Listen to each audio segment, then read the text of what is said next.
tutupna urang hirup ku Gusti Allah dipanggil badan urang teu kawasa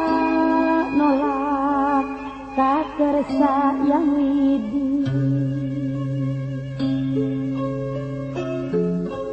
harta teu bisa nahan kulawarga kitu deui gedong sawah ge dikantun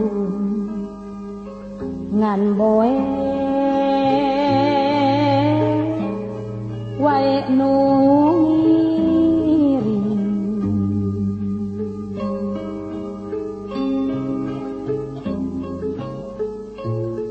eta oge sementara akhirna mah beak deui istuning anu lana mah Pak Haji Dimyati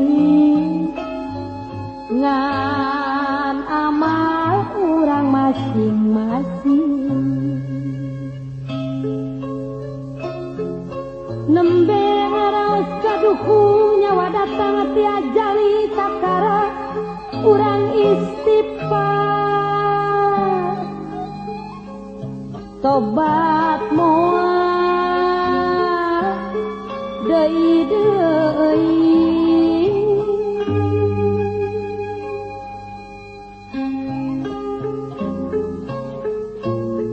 ayeuna direk taat ngemban piwarangan Gusti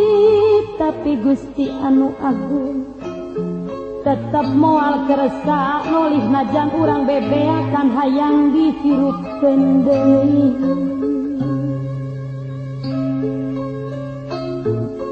tetep urang telaksana bongan teu ati-ati di dunya miceunaan waktu geuninganan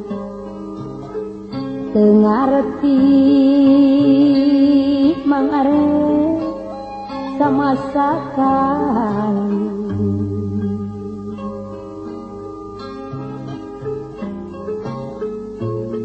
panyana hirup teh lana borok jongjon teu peduli ungkul numpuk-numpuk dunya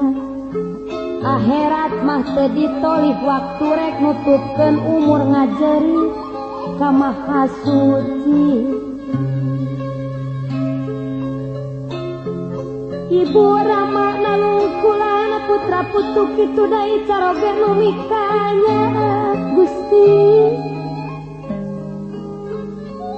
ngan sakadar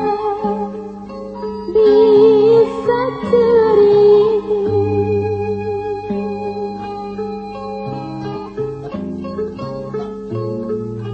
pakaian anu narumpuk musnah teu katingali rupa-rupa perhiasan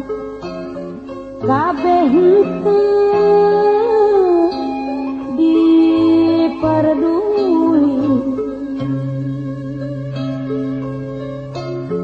nyawa maneh geus putus waktu maneh taya deui harta maneh oge beak